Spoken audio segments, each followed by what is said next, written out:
Hi guys, welcome back to the channel. See this buddy butter over here? Today I'm going to be showing you how to make it. It requires no whipping whatsoever in making it. So if you're interested in learning how to make this buddy butter, come join me in making this buddy butter today.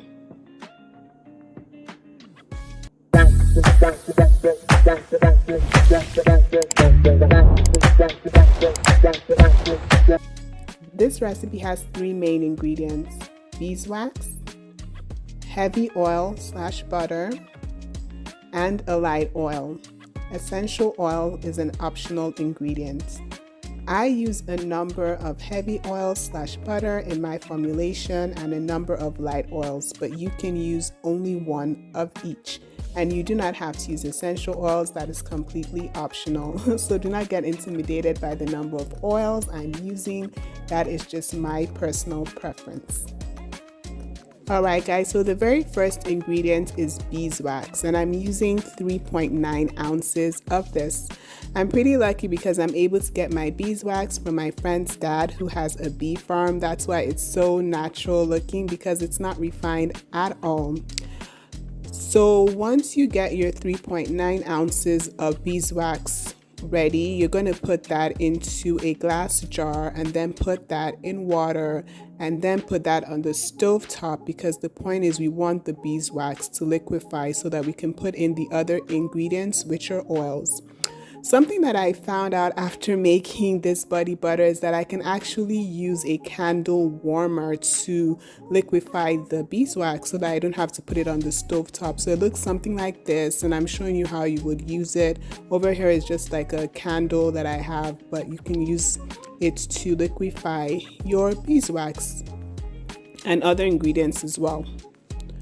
But I'm using the stove top, and once mine is liquefied on the stove top, then it's time to put in the other ingredients. So as you can see, I don't let it liquefy completely, because next I'm going to put in medium heavy oils. I call them like medium oils, like the shea butter and the shea oils. They also need to liquefy a bit, so I'm going to add them in at this point so that the rest of the beeswax liquefies along with those medium heavy oils, right? So I'm going to put in shea butter, and I'm going to put in 1.5 ounces of shea butter. So in general, the measurements go something like this. You want your beeswax to be in 1 part, and you want your other oils to be about 4 parts. That's what gives the best consistency, right? And so since I use 3.9 ounces of beeswax, for the other oils I'm using about 17.85 ounces. That's what I'm using. The shea butter is 1.5 ounce. The shea oil I'm putting in right now, that is 0.7 ounce. And then the coconut oil I'm going to put in next, that one is 3.8 ounces. So for my beeswax, it's 3.9 ounces. All my oils are going to be 17.85 ounces to have about a 1:4 ratio between the beeswax and the oils. But for the heavier oils / butters, I'm putting in 6 ounces total of that, which is made up of shea butter, 1.5 ounce, shea oil, 0.7 ounce, and coconut oil, 3.8 ounce. You do not have to use all these different oils I'm using. That's why I'm telling you the total amount of the oils. You can literally just decide to use beeswax, 3.9 ounces, and then use olive oil for the rest of your 17.85 ounces. It's up to you, right? Or you can decide to use 6 ounces of coconut oil as a heavy oil, and then use 11.85 ounces of your light oil of choice. It really depends on how you want to work the ratios. After you put in those medium oils, then you put it back onto the stove top so that everything liquefies, the beeswax and the medium oils. So now that we're done with the oils the oils and butter and wax that need to liquefy, I'm putting together the light oils, those that do not need to liquefy. And I'm using 11.85 ounces of that, right? And the breakdown of that is for olive oil, I'm using 8.15 ounce. For evening primrose oil, it's 1 ounce.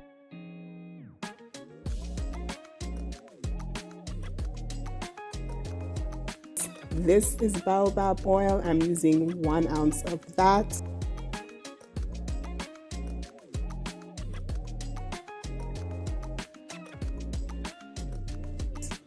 This is avocado oil. I'm using 1 ounce of that as well.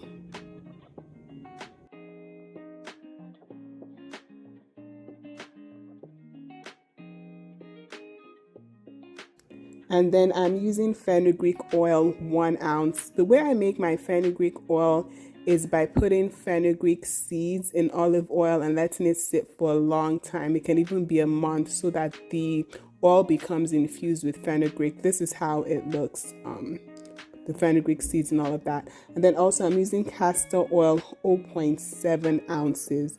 So guys, I'm using a lot of oils because I like the different benefits that these different oils give me, right? But you do not have to use these many oils. Again, what you need to note is that use 3.9 ounces of beeswax and 17.8 ounces of whatever else oils you want to use.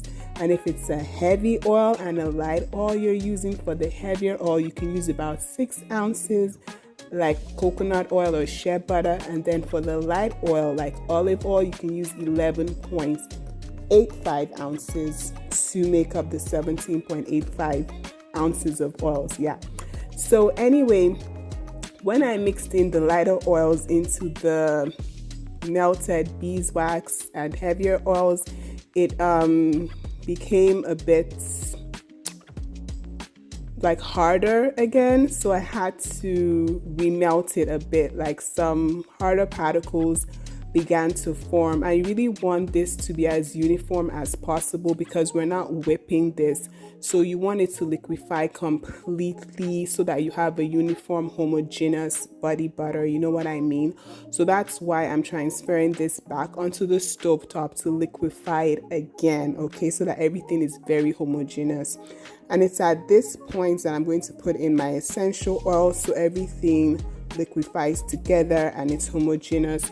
For the essential oils, this mixture, or this recipe rather, created about 25 ounces of body butter. So for that, I'm using 100 drops of essential oils. By the way, all these numbers will be in the description box below. So I'm using 100 drops of essential oils, and to get 100 drops of essential oils, I use 10 drops each of 10 of my different favorite essential oils. Again, you do not have to use that much, you know, you could just use 200 drops of one essential oil. But the essential oils I used were, and this is also in the description box, myrrh, frankincense, grapefruit, ylang ylang, turmeric, patchouli, helichrysum, geranium, lavender, and tea tree. I know that's a lot, but again, you don't have to use all of that. I just like to use them for their different properties. So after that, when it liquefies, you are done. Allow it to cool. And the next day, let's see how it looks. Ta-da! I was able to get about 25 ounces. So I put them in different containers for different uses. Look at that lovely buttery texture. I use this all the time. I always have this on hand. I use it all the time at home. It's so good. It's so good for my skin. You can try it, and the good thing is, like I've been saying, you can customize this for you. You can put in the oils that will work for you. You can put in the essential oil that will work for you. It's just a really great customizable recipe as long as you know the right ratio to use. All right, guys, I hope this video really will help you and motivate you to make your own body butter at home. Please like, share, and subscribe. Till the next one, guys. Bye.